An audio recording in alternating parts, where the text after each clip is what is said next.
Fala galera, tudo bom com vocês? Aqui quem fala é o professor Alisson Veras, professor de História Geral, e hoje a gente vai trabalhar um tema bastante interessante. Qual é o tema?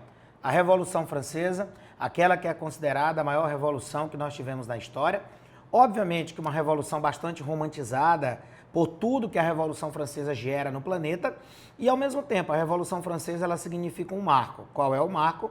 A transição da Idade Moderna para a Idade Contemporânea. Ou seja, além de historicamente ser importante como revolução, historiograficamente também é importante porque é uma passagem segundo a historiografia tradicional, saindo da Idade Moderna e indo para a Idade Contemporânea. Primeiro ato, Revolução Francesa, sucesso ou fracasso? Aí a gente vai ter que analisar da seguinte forma. Para dentro da França, os 10 anos da Revolução Francesa geraram muita instabilidade. Então a gente pode considerar que, tecnicamente, a Revolução Francesa ela não alcançou completamente os seus objetivos. Então ali você tem um fracasso. Agora, para fora da França, os ideais de liberdade, igualdade, fraternidade, as ideias iluministas que se propagam e que fomentam o surgimento de novas revoluções são fundamentais para que a quebra das ideologias autoritárias do período elas sejam de fato desmontadas. Então, nós vamos ter uma Revolução Francesa que vai ter seus prós, mas também terá seus contras. Perfeito? Então, para nós analisarmos essa Revolução Francesa, vamos começar logo com uma parte importante. Qual é? Mostrando por que a Revolução Francesa aconteceu. E eu listei para vocês 3 grandes fatores que promoveram a eclosão da Revolução. Olhem aqui. Primeiro fator, eu vou começar por onde? Vou começar pelo aspecto político. A França ela era a maior monarquia absolutista do continente europeu. E eu sempre uso uma expressão para caracterizar isso. Quanto maior o gigante, maior a queda. O que é que eu quero dizer com isso? Quanto mais absolutista é um país, mais desigualdades sociais ele possui. Então, uma coisa é óbvia. Países onde muitas desigualdades sociais existem, a tendência é que haja a explosão de revoluções. E é o que vai acontecer na França. A excessiva centralização, a falta de participação política da maior parte da sociedade, o autoritarismo, perfeito? A questão da divindade real, tudo isso vai gerar um descontentamento social com relação ao sistema absolutista francês. E sem contar que o último casal real que administrou a França, convenhamos, era um casal real que simplesmente trouxe problemas, né? Um rei que não tinha preparo, Luís XVI, e uma rainha que também não fez muita questão de ser amada pelo seu povo, a austríaca Maria Antonieta. Então a incapacidade de Luís XVI somada à inépcia de Maria Antonieta fazem com que esse casal real literalmente perdesse a cabeça durante a Revolução Francesa. Então, politicamente, vocês estão vendo o tamanho do caos que a França tem. Obviamente que todo país que é desequilibrado politicamente, a economia também tende a ter problemas. E a economia francesa ela tinha muitos problemas, principalmente gerada aqui, professor. Já quero deixar uma coisa logo clara para vocês. A culpa da Revolução Francesa é de Luís XVI? Também é dele, mas não é só dele. A França tem um passado histórico de gastos excessivos que vem desde o governo principalmente de Luís XIV. Construção do Palácio Versalhes, manutenção do Palácio Versalhes, o alto custo da corte francesa, obviamente que isso vai desgastando o erário público do país. Aí tu soma Luís XIV, Luís XV, Luís XVI, manutenção do Palácio Versalhes, manutenção de uma corte, manutenção de privilégios de uma pequena elite que gozava de tudo de bom e do melhor que o Estado poderia lhe oferecer.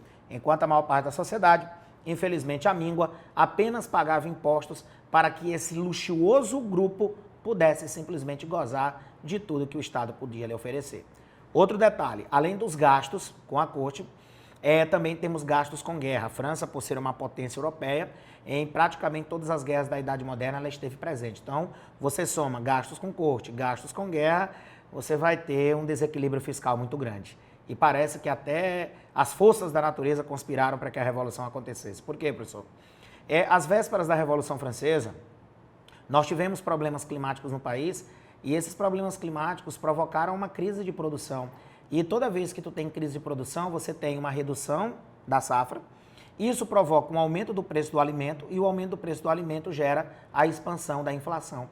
E aí a inflação aumentando, salários corroídos, o povo, a maioria da sociedade não tem como se manter. E aí a fome e a miséria se propaga. Aí tu imagina, um Estado que politicamente está defasado, economicamente quebrado e agora socialmente instável. Por quê? você tem uma sociedade que possui aproximadamente cerca de 25 milhões de pessoas e que esses 25 milhões de pessoas divididos em 3 grupos, né?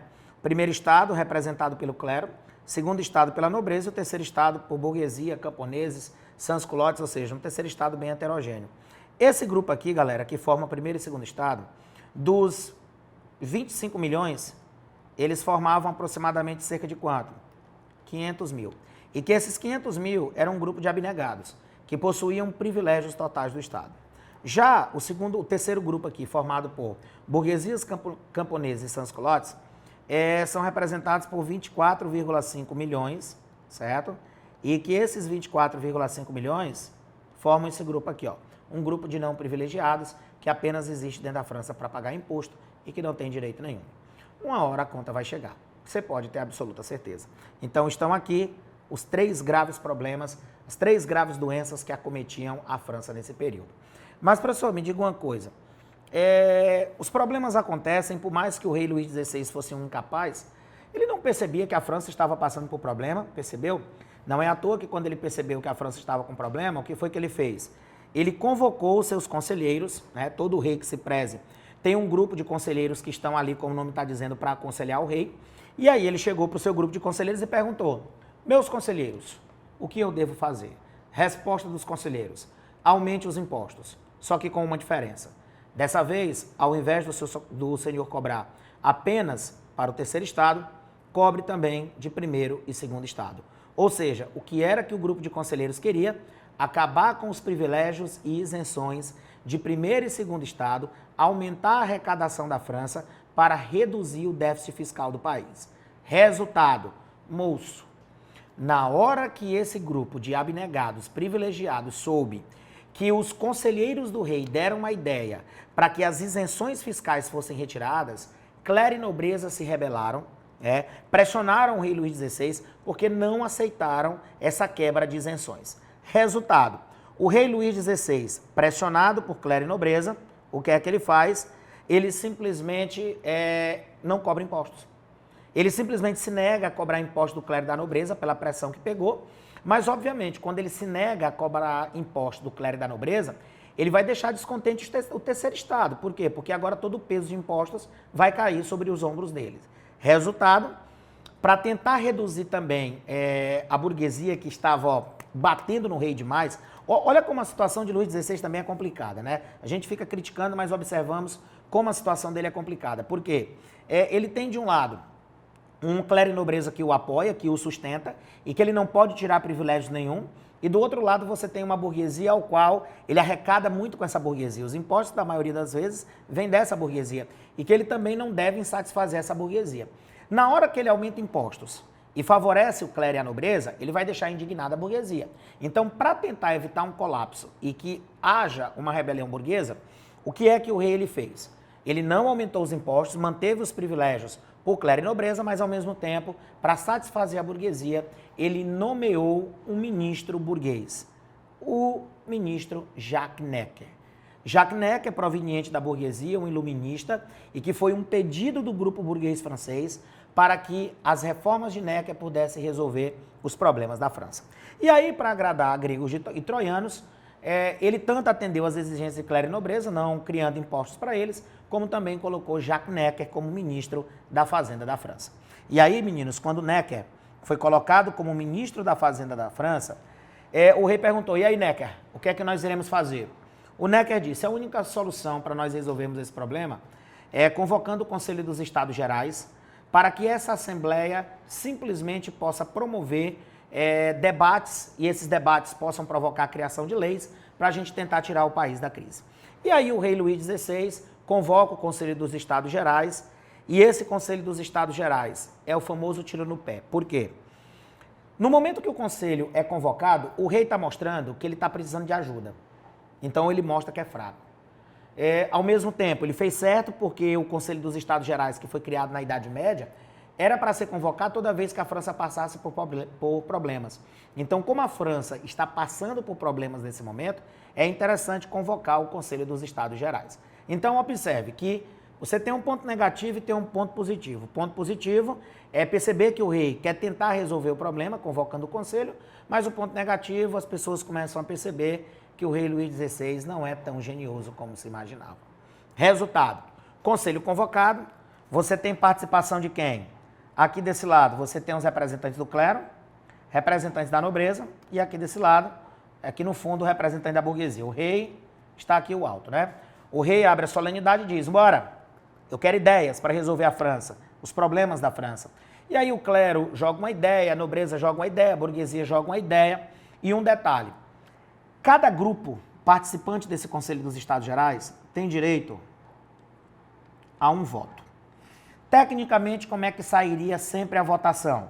Clero e nobreza votariam iguais e a burguesia diferente. Então, tecnicamente, o resultado sempre sairia quanto? 2-1.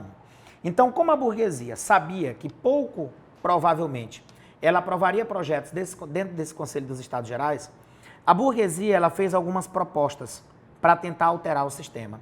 E essas duas propostas elas simplesmente são vetadas de cara.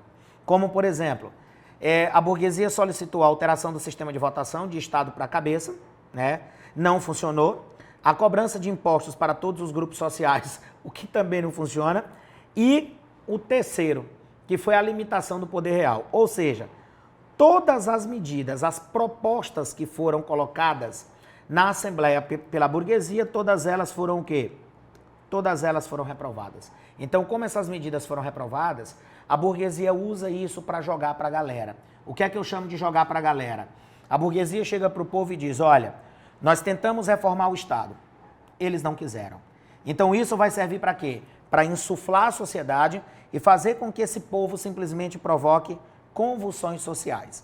As convulsões sociais em torno da Assembleia foram tão grandes pela negação da aprovação desses projetos que o rei Luís XVI ele teve que mandar suspender o Conselho dos Estados Gerais. E por mais de um mês, o Conselho dos Estados Gerais foi suspenso.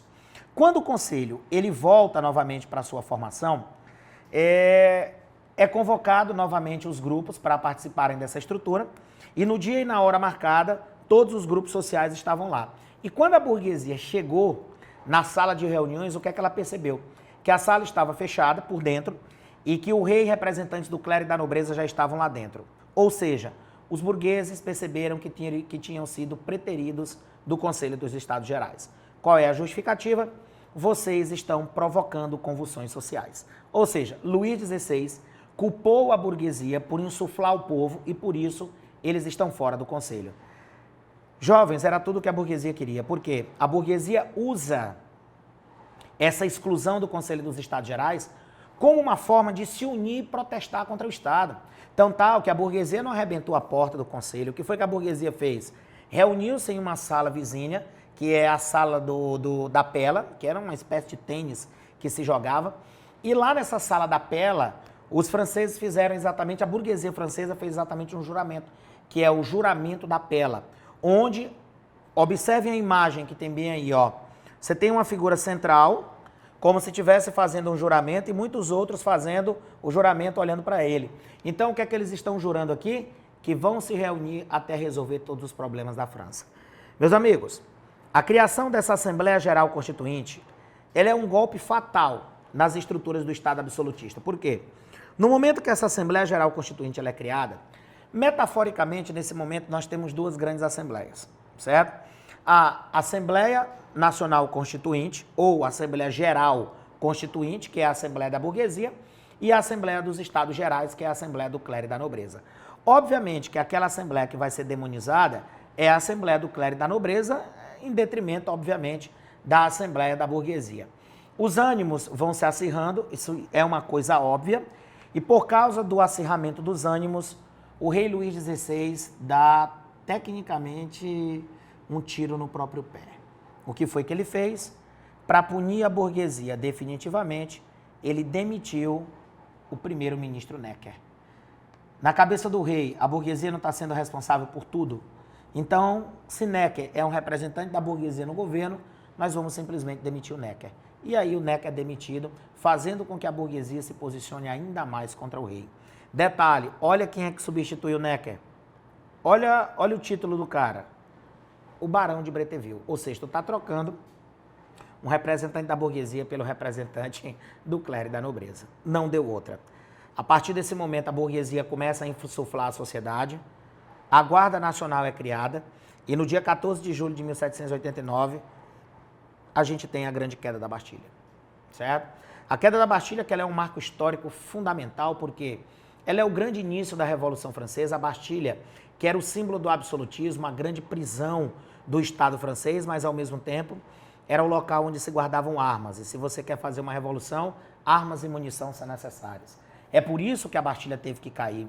A população empolvorosa, né, em êxtase, invadiu a Bastilha, matou os guardas, tomou as armas, tomou a pólvora, libertou os presos políticos que estavam lá, e a partir daquele momento há a decretação total do início da Revolução Francesa. Coloquei essa imagem aqui, ó, do momento exato que a Bastilha foi caindo, né, mostrando todos os problemas que nós vamos ter na França nesse momento. E outra coisa, eu acho que vocês já devem ter ouvido uma expressão que muitas vezes diz o seguinte, que o motivo da Revolução Francesa é o aumento do preço do pão. Realmente a gente vai ter que entender isso por onde? O aumento das desigualdades sociais, o aumento da inflação que vai expandindo a fome e a miséria. Olha aqui, ó. Em 1750, vamos usar a expressão atual, para que uma família tivesse a cesta básica mensal, ela gastava metade do salário. Em 1758, quase 60%. No ano da Revolução, 90% do salário, praticamente. É só para comprar comida. Ou seja, a vida é trabalhar e comer, apenas. Certo? Outra coisa importante, essa Revolução Francesa ela terá uma grande, mas uma gigantesca participação feminina. E apesar da grande participação feminina, as mulheres nesse momento pouco conseguem, a não ser a instituição de um casamento civil e a legislação do divórcio, que são as primeiras ideias que teoricamente são colocadas em prática e que ali favorecerão um grupo feminino. No mais, as outras grandes ideias que as mulheres tiveram, nenhuma delas foram propagadas. Tá bom? E a queda da Bastilha, meninos, ela marca, como eu mencionei para vocês, o início da Revolução Francesa. E esse início da Revolução Francesa, ó, cuidado, viu? Dois grandes movimentos importantes que mostram a cara revolucionária no início. Primeiro, o período do Grande Medo, que é o período que fica entre 20 de julho e 6 de agosto de 1789, que é quando o povo do campo soube o que aconteceu em Paris, pegou em armas e começou a matar membros do clero e da nobreza. Isso é o período do Grande Medo. Já a Marcha para Versalhes são movimentos que irão acontecer em Paris, liderados principalmente por mulheres, onde essas mulheres elas vão fazer uma marcha até Versalhes para pressionar a família real a voltar para Paris. Então não confunda. Período do Grande Medo é um movimento rural camponês, onde os camponeses, querendo se vingar, começam a matar membros do clero e da nobreza no interior da França. Perfeito? Já as jornadas de outubro nada mais são do que a marcha para Versalhes, que vai fazer com que o rei Luís XVI saia de Versalhes e venha exatamente para Paris, no coração da Revolução. E a partir desse momento ele se torna um grande refém revolucionário. Tá bom? Observando, chega nesse ponto, bebê. As estruturas de organização da Revolução. A formação do terceiro estado. Cara, esse terceiro estado aqui ele é complexo, porque o terceiro estado ele é muito heterogêneo. Olha o tamanho da heterogeneidade desse terceiro estado. Alta burguesia, baixa burguesia, proletariado, trabalhadores rurais, mendigos e miseráveis. Ou seja, você vai de mendigos a miseráveis a grandes banqueiros industriais. É por isso que você vai ter grupos diferentes. A alta burguesia representa quem? Os donos de grandes companhias de comércio, bancos, é essa galera. Já a baixa burguesia representam os pequenos e médios comerciantes que dificilmente suportam a concorrência das grandes companhias. E embaixo você tem a força de mão de obra, que é a maior parte da população, né? Proletários, trabalhadores rurais, mendigos, miseráveis, que formam de fato a massa da população francesa. E galerinha, essa divisão que você tem dentro do terceiro estado, ela vai ser muito importante para designar. Designar o quê, professor? Os grupos políticos que a França tem dentro da Revolução Francesa. Do terceiro estado, sairão os dois grupos mais importantes da Revolução Francesa, jacobinos e girondinos. O que é que significa cada um deles? Jacobinos, representantes da pequena burguesia e de grupos populares. Sentava-se na parte à esquerda e mais alta do parlamento, por isso que eles recebiam o apelido de montanha. Defendiam a implantação de uma república, sufrágio universal, fim da escravidão, nas colônias, obviamente, tabelamento dos preços e uma reforma agrária, ou seja, reformas de cunho social. Já os girondinos representam a alta burguesia, sentavam-se à direita e abaixo do parlamento, por isso que eles eram chamados de planície, pântano, e eram defensores de quê? De uma monarquia constitucional, então, não uma república, mas sim uma monarquia, manter o rei só que perdendo poderes, menos impostos, pelo menos uma coisa interessante, né?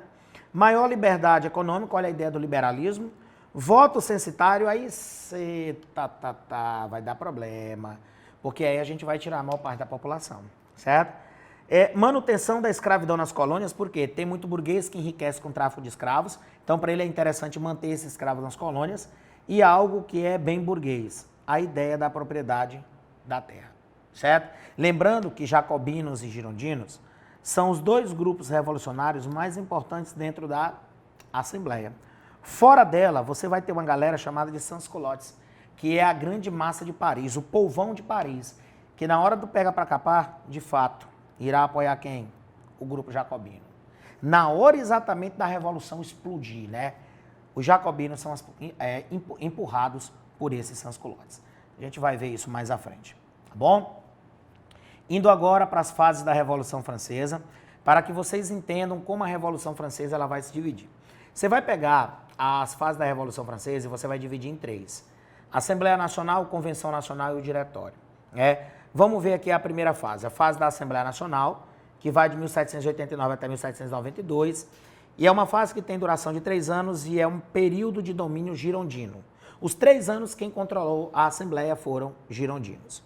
Características dessa fase: abolição de privilégios feudais, confisco de bens da Igreja Católica, olha como isso é importante para a questão econômica do Estado, criação de uma moeda para a Revolução Francesa, que são os assignats, Constituição Civil do Clero, opa, vem bem para cá, a Constituição Civil do Clero, o que é isso, professor? Vocês sabem que o clero na França sempre teve privilégios, né? Só que isso é um movimento iluminista, o iluminismo quer derrubar um pouquinho o poder do clero. E aí o que é que o Estado francês fará nesse momento? Criará uma Constituição que simplesmente subordinará a Igreja ao Estado. Ou seja, a Igreja perde privilégios e perde poder. No momento que isso foi colocado em prática, o Papa Pio VI condenou a Revolução, porque ele não aceita que a Igreja Católica seja submissa ao Estado. Resultado, no momento que a Revolução Francesa tira poder do clero e o clero de Roma rebela-se contra a Revolução, dentro da França o clero rompeu, fazendo surgir 2 cleros, o clero juramentado e o clero refratário. Qual é a diferença entre eles? O clero juramentado é aquele que aceita e se submete ao Estado. O clero refratário é aquele que não aceita e simplesmente tenta bater de frente com o Estado e por isso são perseguidos, presos e muitos são executados. Então observa como a Revolução Francesa ela vai mexer em cheio com a estrutura da Igreja Católica. Criou-se também, né, em 1790, a Declaração Universal dos Direitos do Homem e do Cidadão, que tem como lema essa expressão que vocês estão vendo na tricolor francesa. A liberdade, igualdade e fraternidade, né? Mas até que ponto a liberdade? Até que ponto a igualdade? Até que ponto a fraternidade? Essa é a grande ideia. Mas os ideais da Revolução Francesa foram criados e esses ideais servirão como base para a explosão desse movimento e de muitos outros movimentos que surgirão pelo planeta. Galera, a Revolução Francesa ela está pegando e esperava-se uma coisa, a Constituição. E essa Constituição ela foi elaborada em 1791, primeira Constituição da história francesa, e essa Constituição ela vai mostrar logo que a Revolução Francesa vai ter problemas. Por quê? Como eu estou mencionando para vocês, a Revolução Francesa tem girondinos e jacobinos como principais membros do parlamento, não é isso? E os girondinos dominaram a Assembleia nessa primeira etapa. E aí, como os girondinos estão dominando a Assembleia, meninos, obviamente os girondinos representam a alta burguesia, então eles vão puxar a sardinha para a brasa deles. E aí, como é que funciona? Essa Constituição trouxe uma monarquia constitucional, separaram-se os 3 poderes, uma ótica iluminista lá de Montesquieu. Agora, olha onde a gente vai perceber que a Revolução vai dar problema. A introdução do voto censitário. Ou seja, o povo que não participou ativamente do movimento está fora. E também proibição de greve e formação de associações. Quer algo mais burguês do que isso? Proibir greve e proibir a formação, por exemplo, de sindicato? Certo? Então isso mostra a característica bem burguesa da Revolução. E uma coisa que a gente percebe, meninos, quando a gente vai lendo a Constituição, vai olhando as principais características, quais são? O que é que de ponto positivo essa Revolução Francesa ela trouxe? Ela garantiu princípios de igualdade jurídica reconhecida por lei e liberdade econômica. Isso é inegável. A redução da intervenção do Estado na economia. Isso para a burguesia é lindo, mas ao mesmo tempo, olha o que é que nós vamos ter. Com essa revolução, com essa Constituição, com as medidas que foram pregadas, a França apenas fez o quê? Mudou uma elite. Sai uma elite clerical nobiliárquica e entra uma elite burguesa, separando-se definitivamente a burguesia do terceiro Estado. Então, a burguesia de escola forma a classe mais importante, tanto político como economicamente, da França. E, professor, isso vai dar problema? Óbvio. Por quê? O povo simplesmente ajudou na Revolução e na hora que o povo pensava que ia comer o filé mignon, o povo simplesmente vai continuar roendo o osso. E aí, por conta dessa ruída de osso, é que problemas começarão a acontecer. E antes de eu falar desses problemas, é interessante que vocês percebam uma outra coisa. A Revolução Francesa ela tem um impacto não só dentro, mas fora da França. Por quê?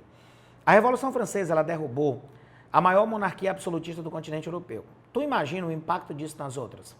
Então, por conta dessas ideias de queda de monarquias, de expansão de ideias liberais, é que por volta de 1790, 91, os países europeus, algumas potências absolutistas europeias, organizaram uma declaração chamada com o nome de Declaração de Punities, onde nessa declaração, essas potências absolutistas, elas se reuniram e começaram a deliberar para invadirem a França. Por quê? A ideia é bem clara. Se os caras derrubaram a maior monarquia absolutista da Europa, se essa ideia se propagar pelo continente, nós estamos ferrados. Porque simplesmente outras monarquias podem cair. Então, essa declaração de Punities foi o primeiro movimento feito pelas potências absolutistas para tentar impedir a expansão da Revolução Francesa. E no meio dessa balbúrdia, dessa confusão, você tem a tentativa de fuga do rei Luís XVI. O rei Luís XVI, tentando recuperar poder que foi retirado pela Revolução, tenta fugir com o apoio do rei da Áustria, que é seu sogro. Resultado, fracasso, a família real é presa e é reconduzida a Paris. Meninos, na hora que a família real é presa e reconduzida a Paris, o cordão umbilical que ligava o povo ao rei desapareceu. E a partir desse momento, problemas começam a aumentar. Por quê, professor? A partir desse momento, graves problemas começam a pairar sobre a França. Primeiro problema, problema interno. As dificuldades econômicas começam a aumentar. A revolução não resolve nem o problema econômico, nem o social. Politicamente, o rei está sendo achincalhado pela sociedade porque tentou fugir. E externamente, exércitos estrangeiros começam a pressionar as fronteiras da França. Ou seja, interna e externamente, os girondinos estão com problema. E nesse momento, o rei é acusado de traição e essa acusação vai levar o rei Luís XVI a um julgamento. Julgamento que vai mudar para sempre a história da França. Perfeito? Então aqui a gente encerra a nossa primeira parte sobre a Revolução Francesa e voltamos com a segunda parte para explicar todas as sequelas geradas por esse primeiro problema. Perfeito? Então encerramos aqui, voltamos em uma próxima oportunidade. Valeu, galera, grande abraço para vocês, até mais.